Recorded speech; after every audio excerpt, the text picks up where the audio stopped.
ओडिशा सरकार कहिचंती जे ओडिशा रे metro project हेई परिबो नाही जोटा आपणकर भुवनेश्वर कटक खोर्धा पुरी कॉरिडोर रो मेट्रो प्रोजेक्ट टी आमर बरण्य नेता श्री नवीन पट्टनायक महोदय चिंता करथिले तार ब्लूप्रिंट प्रस्तुत करथिले सेटा हेई परिबोनी बोली ओडिशा सरकार कहउचंती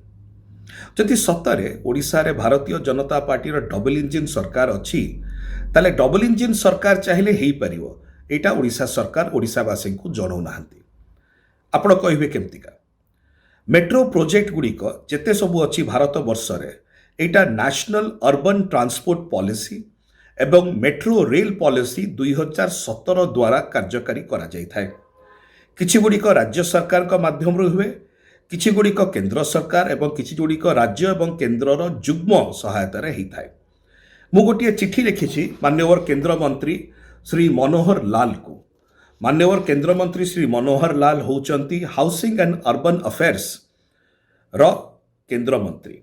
एवं तांको अधीन रे मेट्रो प्रोजेक्ट गुड़िक आसे ए देशर जदि से चाहिए एवं जदि राज्य सरकार चाहिए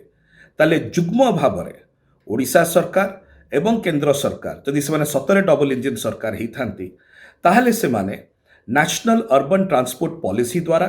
एवं मेट्रो रेल पॉलिसी 2017 द्वारा आइदर 50-50 सेंटर स्टेट इक्विटी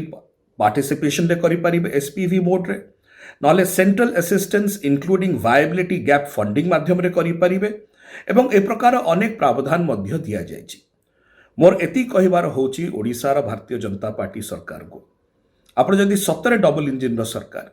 केंद्र सरकार के सहित कथा हुंतु ए चिठीटी जोटा मु लिखिछि एतिरे तमाम डिटेल्स मध्य दिया जायछि क्यों पॉलिसी माध्यम रे मेट्रो प्रोजेक्ट हेई परिबो आपण तुरंत ताकू कार्यकारी करांतु एवं ओडिशावासी जो अपेक्षा करुथिले मेट्रो प्रोजेक्ट को जोटा को श्री नवीन पट्टनायक महोदय कार्यकारी आरंभ करथिले सेटा को ओडिशा रे रूपायन करांतु डीटीवी ओडिया देखिवा पई सब्सक्राइब करंतु एवं बेल आइकन को मध्य दबाई दियंतु।